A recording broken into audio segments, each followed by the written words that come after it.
sa darating na taon. Amen? Tayo po lahat ay manalangin. Tayo lahat ay mukhang pumigil. Panginoon, marami pong salamat sa araw nito, sa araw ng Pasko. Ang una naming ginawa ay pumunta rito para magpuri, magpasalamat sa inyong dakilang pangalan. Kasi birthday niyo po, Panginoon. At nagpapasalamat kami sapagkat isinilang ang aming tagapagligtas. At meron kaming kaloob na buhay na walang hanggan dahil po sa aming Panginoong Kristo. Sa araw nito, bless niyo po lahat ng makikinig at patnubayan niyo po kami sa gathering na ito at uuwi kami mamaya pinagpala, masaya dahil po kasama po namin kayo sa umagang ito. Thank you po Lord sa lahat-lahat. Pangunahan niyo po ako sa aking pagtuturo sa umagang ito. We give you praise and honor. In Jesus' name lahat magsabi ng Amen. At palakpakan natin malakas ang Panginoon. Amen. Amen. At babasa po ako sa aklat ng Lucas. At tuwing Pasko po ay ilang taon na po tayo nagdadaos ng ganitong gawain. Dati po kasi pag Pasko ay lumulubas po kami ng Manila. 25 ng madaling araw lumulubas po kami. Pero dumating yung time na mas pinili po namin na mag-stay para po magkaroon ng ganitong gawain tuwing araw ng Pasko. At nagpapasalamat po ako sa inyong pagparito. At tayo ay kahit special service po natin ay nandyan po kayo. At gusto po namin kayong i-bless sa araw na ito. Pero hindi lang naman sa araw nito, kundi sa mga araw pang darating. Basta ang hiling ko lang, magpapatuloy po tayong lahat kay Lord. Amen po ba?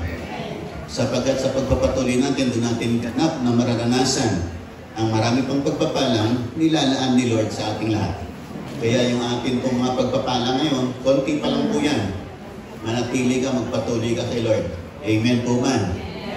Ako po kasi nagpasimula kay Lord ng mahirap na mahirap. Maraming utang nung ako'y nagpasimula sa Panginoon. Pero nung nagsimula ako ay tuloy-tuloy po ako. At nakita ko naman po na ang Diyos ay tapat. Na hindi po niya tayo. Kaya sabi ko nga po lagi, ang una kong kaloob kay Lord nung araw na ako'y nakakilala sa Kanya, 10 centimos. Kasi yun lang po ang pera ko nung panahon na yun. Dahil po sa maraming problema, maraming utang, hirap na hirap sa buhay, ay yan lang po ang pera ko nung araw na yun. Pero hindi po nanatiling ganyan. Nung ako'y nakakilala sa Panginoon, ay nagbigay ako ng panahon sa Kanya. At lagi akong dumadalo pag-araw ng linggo. Minsan, wala nang pamasahe pa uwi, pero sige pa rin, dalo pa rin. Pero hindi naman po ako nagsisi. Sapagat ang Diyos ay gumawa po ng mga biyaya at pagpapala sa aking buhay at sa aking pamilya. Yung ginawa po sa akin ni Lord, gagawin din po niya sa inyo. No, yung inyo pong pasimula kay Lord, patuloy lang po ninyo. At makikita nyo na totoo ang Diyos at totoo ang Panginoon, totoo ang kanyang mga pangako at gaganapin niya. At totoo pa rin po niya ang kanyang mga ipinangako. Amen po ba? Kaya yun po ang aking encouragement sa inyong lahat. We want to bless you, pero ang aming pong blessing sa inyo ay limited lang po. Pero kay Lord, unlimited po. Amen po ba? Kaya gusto namin kayong i-focus kay Jesus. Kasi pag na-focus na kayo kay Jesus, yung blessing nyo magiging unlimited na. At palaki na ng palaki, parami na ng parami. Amen po ba? At babasa po ako Luke chapter 2, verse 8. Sabi rito, ang pagkasilang ng Panginoon. Sa lupain ding yaon ay may mga pastol na nasa parang nagpupuyat sa pagbabantay ng kanilang mga tupa. Biglang lumitaw sa harapan nila isang anghel ng Panginoon at lumaganap sa paligid nilang nakasisilaw ng kaningdingan ng Panginoon. Natakot sila ng gayon na lamang. Ngunit sinabi sa kanila ng anghel, huwag kayong matakot. Ako'y may dalang mabuting balita sa inyo na magdudulot ng malaking kagalakan sa lahat ng tao. Sapagat isinila ngayon sa bayan ni David ang inyong tagapagligtas, ang Kristong Panginoon. Ito ang palatandaan. Matatagpuan ninyo ang isang sanggol na nababalot ng lampin at nakahiga sa sabsaban. Biglang lumitaw sa tabi ng anghel ang isang malaking hukbo ng kalangitan na nagpupuri sa Diyos. Papuri sa Diyos ang kaitaasan, at sa lupa'y kapayapaan sa mga taong kinalulugdan niya. Nang makalis ng mga anghel, pabalik sa langit, ang mga pastol. Ang mga pastol ay nag-usap-usap, tayo na sa Bethlehem. Tingnan natin itong ibinalita sa atin ng Panginoon. At nagmamadali silang lumakad at nakita nila si Maria at Jose at ang sanggol na nakahiga sa sabsaban. Kaya isinaysay nila ang mga sinabi ng anghel tungkol sa sanggol na ito. At nagtaka ang lahat ng nakarinig sa sinabi ng mga pastol. Natanim sa isip ni Maria ang bagay na ito at kanyang pinagbulay-bulay. Umalis ang mga pastor na nagpupuri sa Diyos at nagpapahayag ng kanyang kadakilaan dahil sa lahat ng narinig nila at nakita ayon sa ibinalita sa kanila ang anghel. Ito po ang pagkasilang ng Panginoon at magbibigay po ako ng ilang bagay. Ayan. The message Christmas conveys. Ano ba ang mensaheng pinaparating po sa atin ng Kapaskuhan? Wala na pong pinakamahalaga, kundi makita natin ang essence o yung talagang diwa po ng Pasko. At ano ba ang mensaheng daladala nito para sa buhay natin? Sa ating kapanahunan, alam natin, pag darating ang Pasko, nag-iisip ang mga tao tungkol sa mga regalo, mga bagong damit, mga bonus, mga aginaldo, at ng mga bagong bagay, reunion, gathering, celebration, parties, kasi Pasko. Hindi po masama ang lahat ng ito. Pero dapat nating malaman na meron talagang tunay na diwa ang Pasko. At yun ang dapat na lakaran natin bilang mga Kristiyano.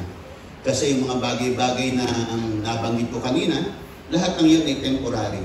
At ang pinakadiwa ng Pasko ang dapat na siyang maging sandigan at pundasyon nating lahat. Lahat ng nakikinig magsabi ng amin. Ang message ng Christmas, the message Christmas conveys, ibig sabihin yung mensahe ng Pasko na ipinararating sa atin. Ano ba yung mensahe? At ako po ay nagbigay lamang ng 5 bagay rito. Una, ang unang mensahe ng Christmas, that we are the reason for the season. Na tayo ang dahilan kung bakit may Pasko. Nakikita natin sa mga posting that Jesus is the reason for the season. Pero nais kong sabihin sa mga ganito, that we are the reason for the season. No? Kasi sa mata ng mga tao, si Jesus ang dahilan, kaya tayo nagsiselebrate, totoo po yan, at tama po yan. Pero sa mata ng Diyos, ang dahilan kung bakit dumating si Jesus ay ang bawat isa po sa atin. Nakikinig po ba kayong lahat? Tingnan niyo po dito sa ating binasa, ang unang pinagpahayagan po ng anghel tungkol sa pagdating ni Jesus ay ang mga simple at ordinaryong tao. Wala iba kundi ang mga pastol. Hindi po nagpahayag ang anghel sa mga mayayaman, sa mga hari, sa mga influential people. Siya po ay nagpahayag ng kanyang pagdating, una ipinahayag sa mga pastol, mga ordinaryong tao, mga ordinaryong manggagawa. Noong panahon na yon, at sila nagpupuyat, nagbabantay sila ng mga hayop, ng mga tupa na kanilang inaalagaan. Mga kapatid, bakit sa kanila? Kasi alam niyo po yung mga taong mabababa ang kalagayan sa buhay, mas madali silang maniwala. Mas madali silang tumanggap kaysa sa mga taong may influensya, mayaman, matalino. Parang hesitant kagad sila sa simula. Pero yung mga taong mabababa ang loob, katulad ng mga pastor, unang nagpahayag ang pagdating ng Panginoon.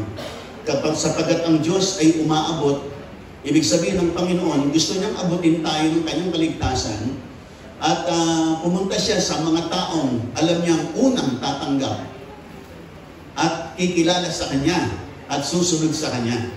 Yung mga taong may mga mabababang loob at ang kanyang pinapuntahan ay itong mga pastol. Tayo po mga kapatid, simple lang po ang ating buhay. Nung tawagin tayo ni Lord, pero hindi po mananatiling simple ang buhay natin.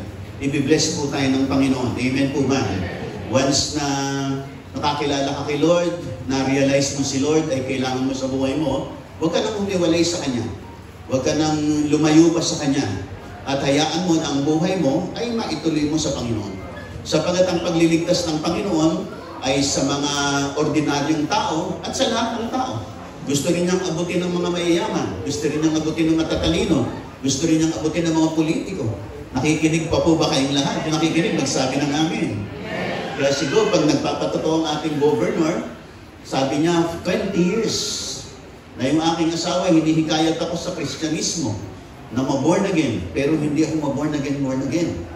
Kasi iniisip ko, kaya ko naman ang lahat, maaabot ko ang lahat, at meron naman ako, at ako'y nagtatagumpay sa aking sariling lakas. Kaya nahirapan siya, pero dumating ang pagkakataon sa kanyang buhay na talagang sa maraming mga masasalimuot na kanyang dinaan ng problema. Alam niyo po, ang ating governor, maris na sabi natin, may mataas na katungkulan, mayaman, pero maraming problema. Nakikinig pa po ba kayong lahat?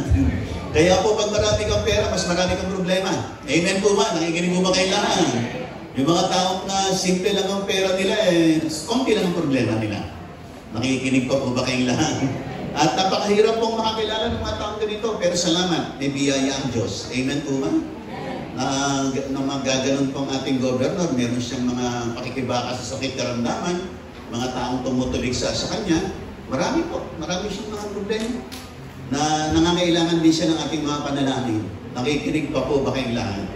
Kaya nga po, ang mensahe ng Pasko ay that we are the reason for the season. Tayo ang dahilan, kaya dumating si Jesus. Amen po ba? Ikaw, kapatid, ikaw ang dahilan kung bakit dumating si Jesus, isinilang, naging sa sabsaban, at dumating yung time sa 33 years ng kanyang buhay, siya po'y nagdusa para sa ating lahat. Kaya tayo po ang dahilan kung bakit dumating si Jesus. Amen po ba?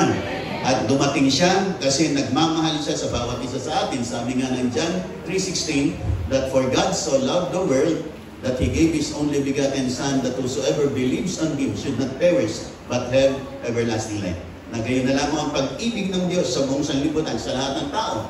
Mayaman, mahirap, lalaki at babae, may pinag-aralan na wala.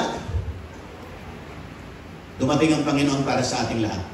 Sa ganon, ang sino mang sasampalataya sa Kanya, hindi mapapahama, hindi pupunta sa impyerno, bagkos pupunta sa langit, magkakaroon ng buhay na walang hanggan. Ito ang dahilan kung bakit may Pasko, ang dahilan, ikaw at ako. Amen po ba?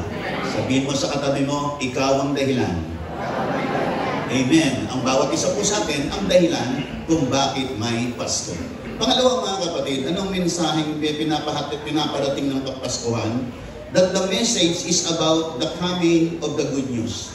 Ang mensahe po ng Kapaskuhan ay mensahe ng mabuting balita.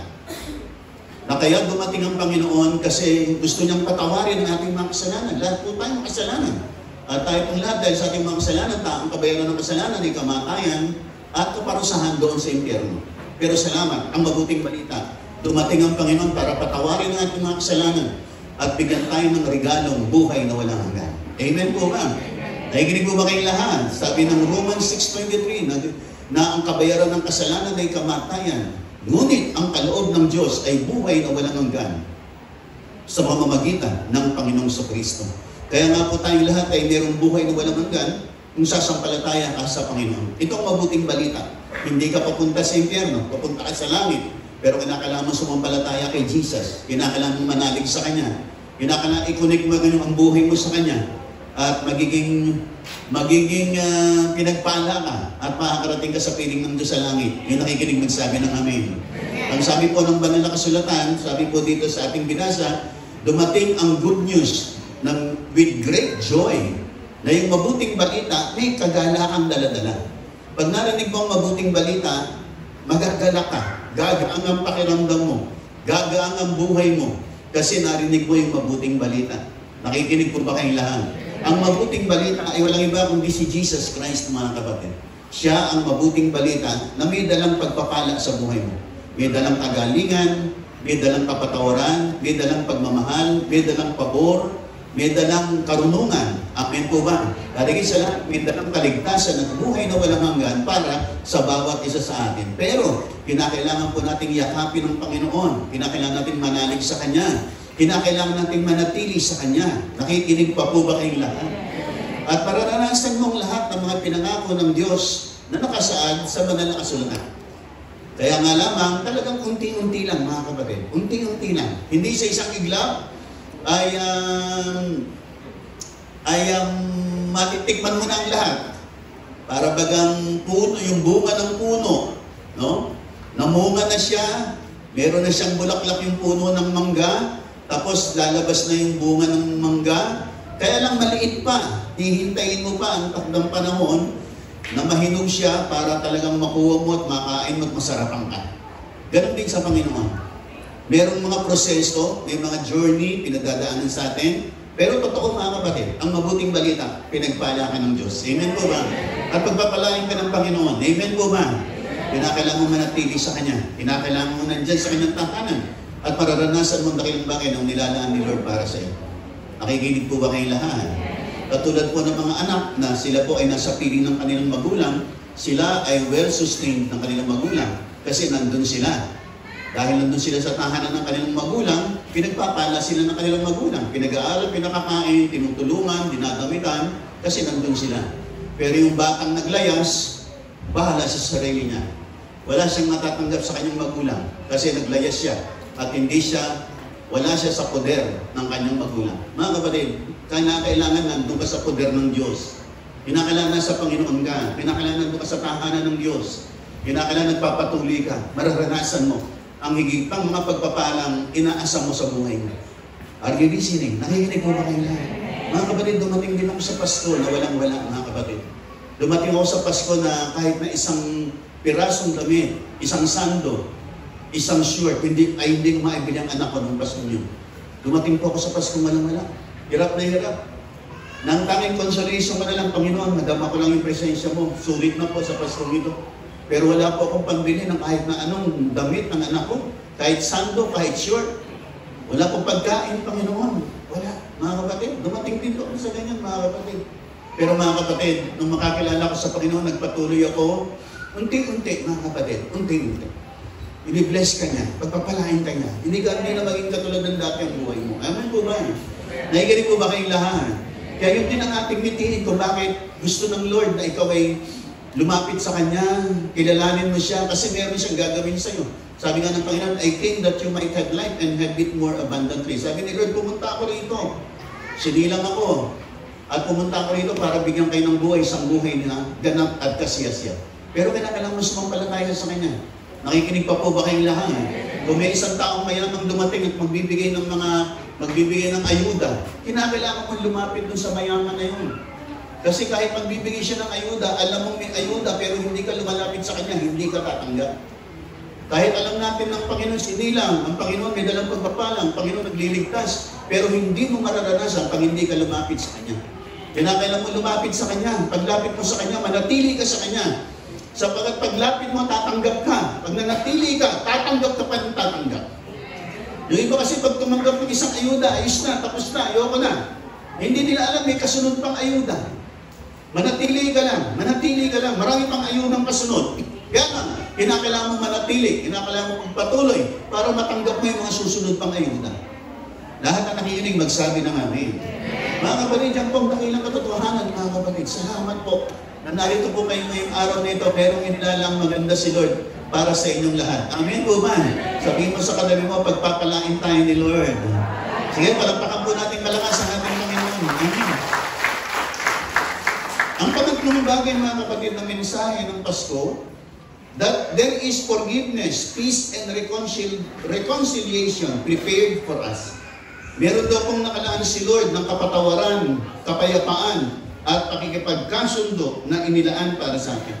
Mga kapatid, tulad ng binabanggit ko, kung tayong lahat ay nangaligaw, tayo pong lahat ay nagkanya-kanya ng landas, namuhay po tayo sa kasinungalingan, pandaraya, namuhay po tayo sa kasalanan ng buhay. Pero salamat mga kapatid, bumalik ka, may nakalaang kapatawaran para sa iyo. May nakalaang kapayapaan para sa iyo. Nakikinig pa po ba kayong lahat?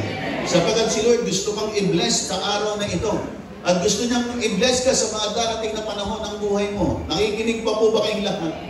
Nakikinig pa po ba kayong lahat? At tingnan niyo po yung mga taong nanatili, nagpatuloy sa Panginoon. They are never the same again. Hindi na po naging katulad ng dating kanilang mga buhay. Pinapatotoo ko lang po yung buhay ko, pero marami po nito na ganun din ang kanilang mga patotoo. Na nagsimula sila ng mga dapat. Pero nakita nila, ang Diyos ay tapat. Basta't manatili ka, magpatuloy ka, di naman natin sinasabing nagpapatuloy ka, wala nang problema, meron pa rin. Pero sige lang, tuloy lang. At makikita mo, hindi paglipas ng ilang taon, makikita mo, hindi ka na katulad ng dati. Amen po ba?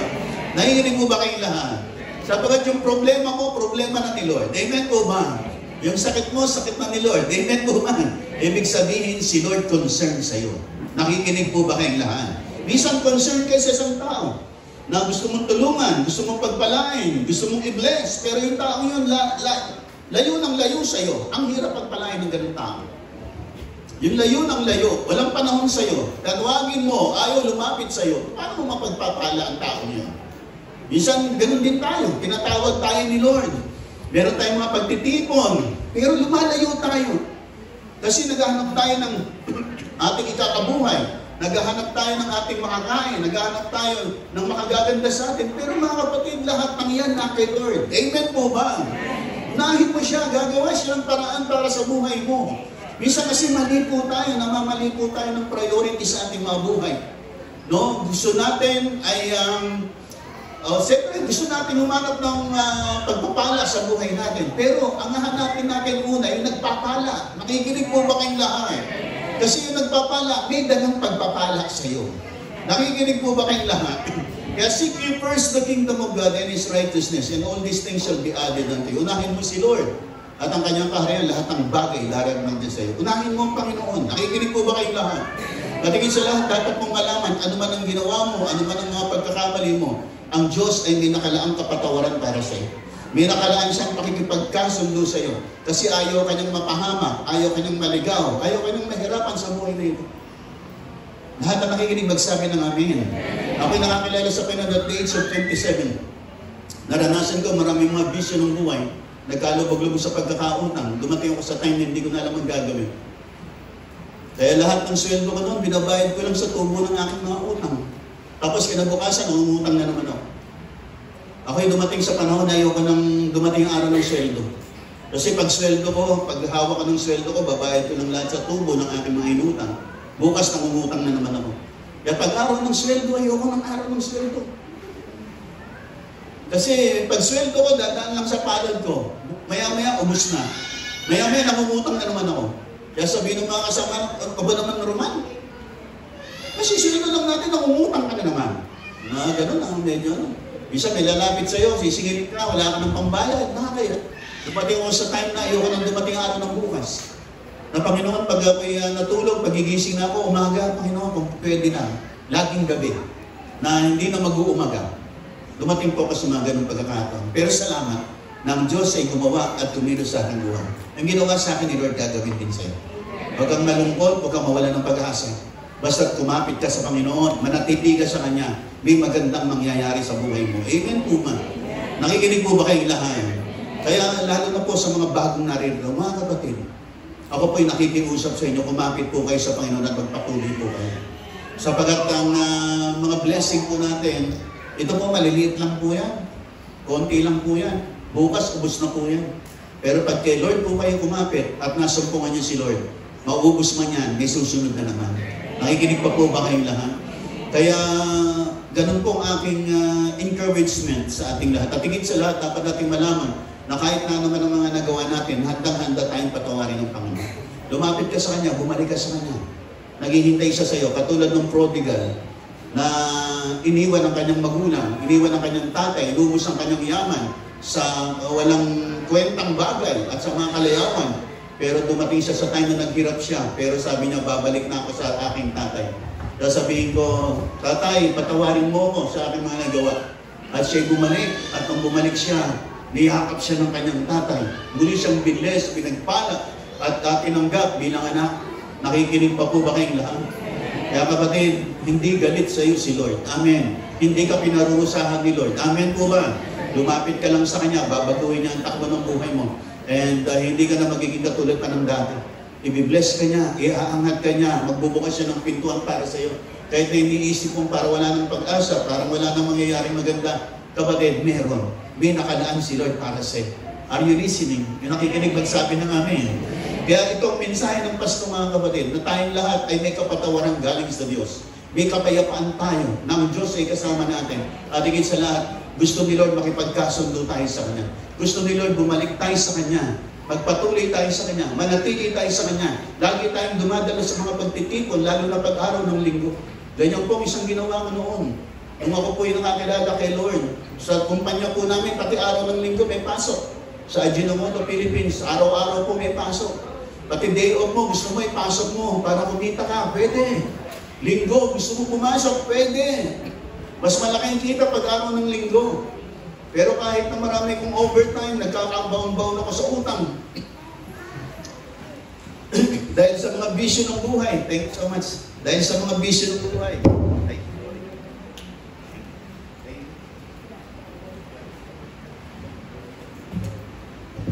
Dahil po sa mga bisyo ng buhay. Pero nung ako'y nakakilala sa Panginoon, pag araw ng linggo ako pa'y uma-absent, nababawasan po ang aking kita. Pero nung ako'y nakakilala kay Lord, unti-unti po ako nakabayad sa aking pagkakautang. Although nababawasan po yung sweldo ko, nagulat din ako, parang nagkaganoon. Samantalang ngayon, pag linggo, hindi ako mapasok. Nababawasan yung kita ko, sweldo ko. Pero unti-unti naman ako nakakabayad sa aking pagkakautang. Mga kapatid, hayaan mo si Lord, unahin mo si Lord. Gagawa si Lord ng paraan para sa iyo. Iaahon ka niya. No, huwag kang gumawa ng sarili mong paraan. Basta unahin mo siya. At makikita mo, ang Diyos ay may nakalaang pagpapala para sa iyo. Nakikinig po ba kayong lahat? Kaya nga po tayo tinatawag ni Lord. Kaya nga po may Pasko para maalala natin na dumating ang Panginoon para tayo patawarin sa ating mga kasalanan. Dumating siya para bigyan tayo ng buhay na walang hanggan. At higit sa lahat, buhay na ganap at kasiya-siya sa buhay na ito. Lahat na nakikinig nagsabi ng Amen. Yung sinasabi ko po mga kapatid ay patotoo ko at maging yung mga kapatiran po natin matatagal na rito. Marami po silang may gandang patotoo na sa kanilang pananatili at pagpapatuloy sa Panginoon, naranasan po nila ang mga bago at magagandang mga bagay na nilaan at pinagpala sa kanila ng Panginoon. Sa pangmalakas na palakpak sa ating Panginoon, mga kapatid. Dalawang bagay na lang mga kapatid. Itong mga pastol, nung sila nakarinig sa anghel na dumating na ang mabuting balita ng Kristong Panginoon, ang ginawa po nila nung umalis yung mga anghel, nag-usap-usap sila, pumunta tayo. No, nagbabantay sila ng mga tupa, pero nagbago sila ng priority. Ang inuna nila ay si Lord. Nakikinig pa po ba kayong lahat? Ang message ng Christmas na ito mga kapatid, that we must radically change our priorities in life. Dapat Jesus first. Dapat unahin na natin si Lord sa ating mga buhay. Maraming mga kaabalahan, maraming mga imbitasyon, maraming mag-aaya sa atin. Pero mga kapatid, lagi mong uunahin si Lord. Amen po ba? Pag araw ng linggo, huwag kang tatanggap ng commitment, huwag kang tatanggap ng imbitasyon. Nakikinig pa po ba kayong lahat? Basta't yung morning mo, pag araw ng linggo, kay Lord yun. Amen po ba? Ganyan ang ginawa ko noon mga kapatid, na ako'y baon na baon sa utang. Walang hirap na hirap ang buhay ko, pero nagbigay ako ng time sa Panginoon. Na kahit na mabawasan ang sweldo ko, ang mahalaga makadalo ko. Ang mahalaga makapakinig ako ng salita ng Diyos. Pero nagbunga yun ng maganda sa aking buhay. Ganun din po sa buhay ng mga mananatili sa inyo, magpapatuloy sa inyo. Gaganda ang buhay niyo, unti-unti, ibibless kayo ng Panginoon. Are you listening? Nakikinig mo ba kayong lahat? Kaya nakita ko naman yung una kong love offering sa Panginoon, yung una kong offering kay Lord, 10 centimos. Pero dumating yung time, naging 5 piso na. Dumating yung time, naging 10 piso na. Nakikinig pa mo ba kayong lahat? Dumating yung time, 20 pesos na. 50 pesos na ang pagbibigay. 100 piso na. Nakikinig po ba kayong lahat? Ibig sabihin, pag tumataas ang pagbibigay mo, tumataas din ang mga level ng pagpapala ni Lord sa buhay mo. Nakikinig mo ba kayong lahat? Mga kapatid, it's about time mga kapatid. Change our priorities in life. Unahin natin si Lord. Amen po ba? Bakit? Kasi despite the fact na siya po ay may magandang kalagayan sa langit, inuna niya po tayo. Bumaba siya para sa buhay ng bawat isa sa atin. Amen po ba? Para sa ganoon, makita natin kung paano ako pinahalagahan ako ni Lord, papahalagahan ko rin ang Panginoon. Amen po ba?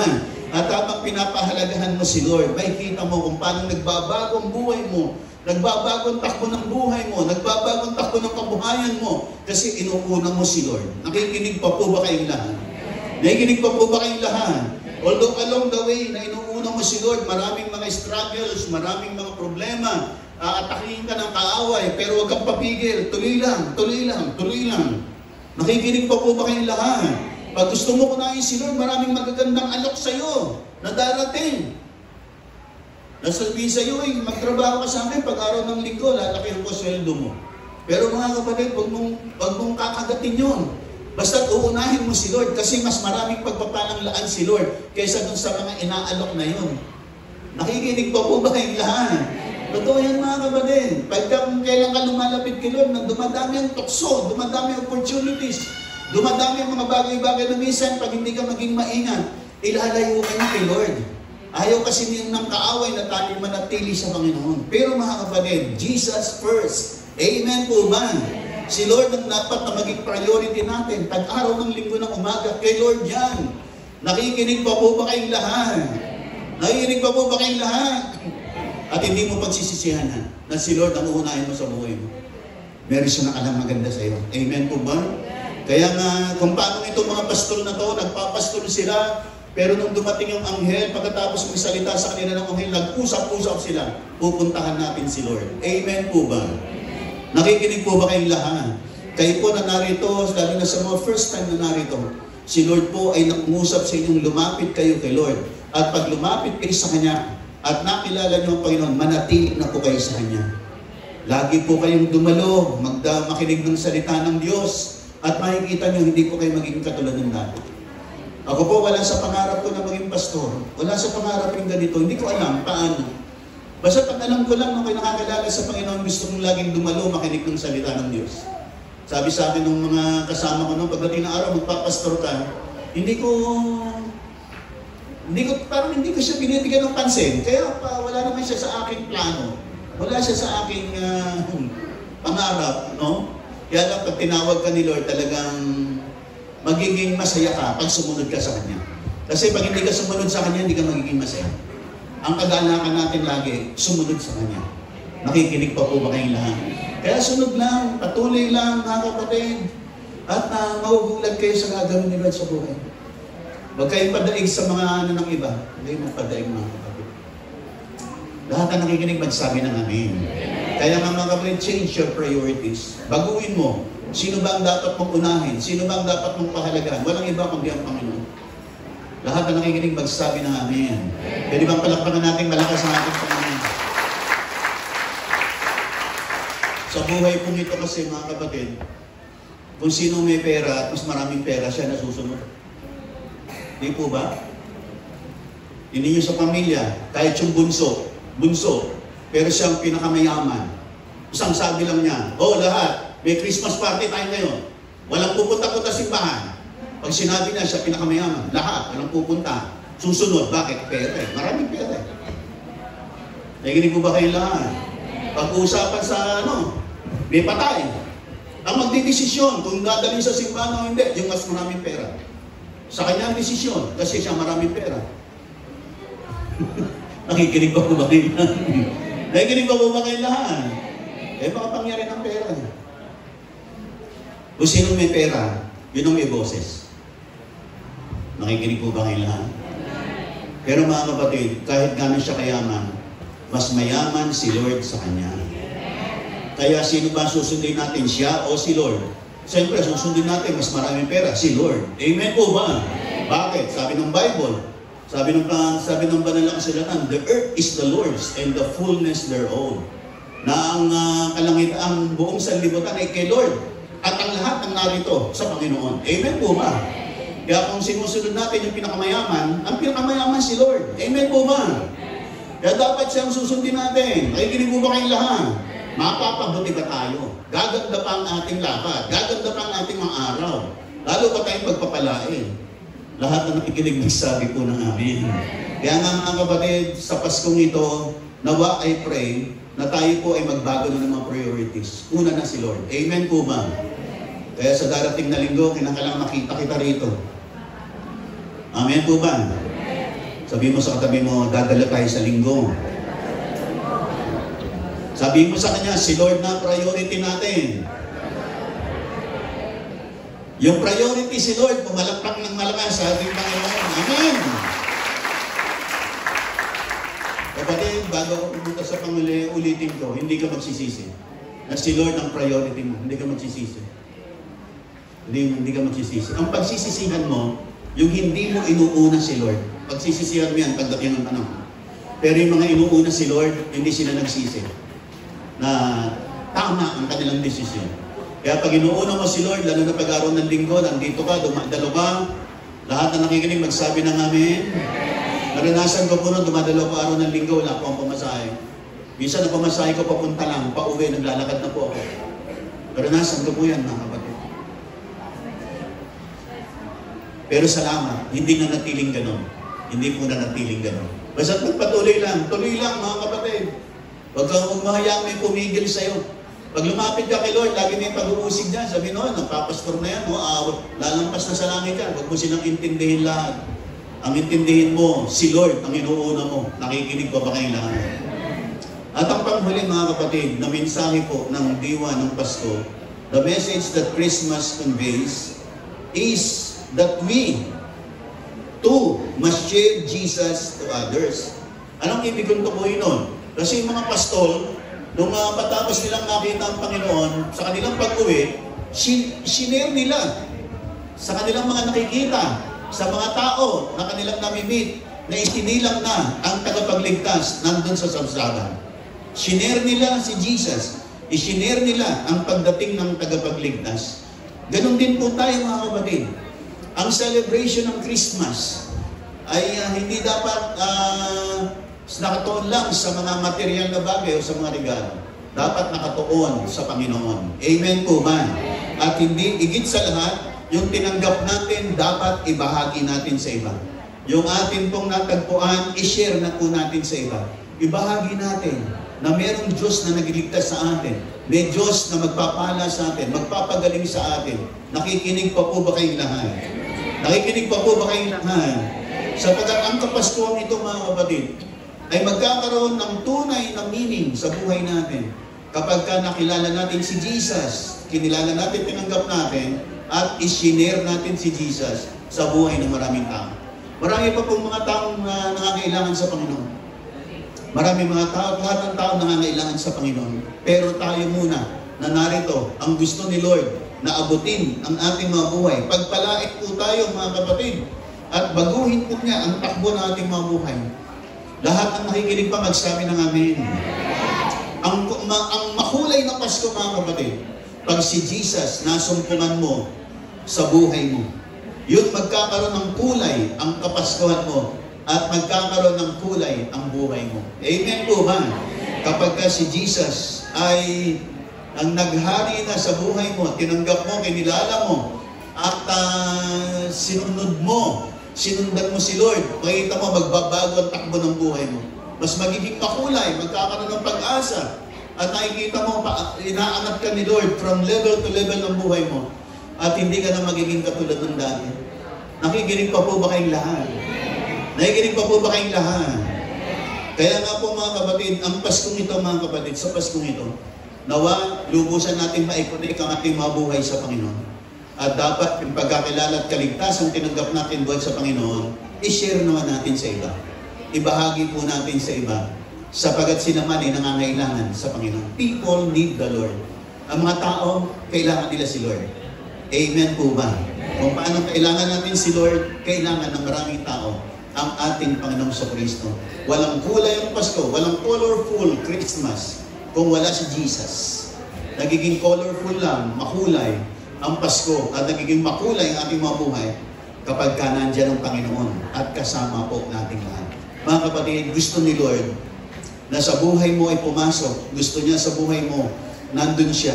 Gusto niya kasing ayusin ang buhay mo. Gusto niyang pagpalain ang buhay mo. Mga kapatid, nakikinig pa po ba kayong lahat?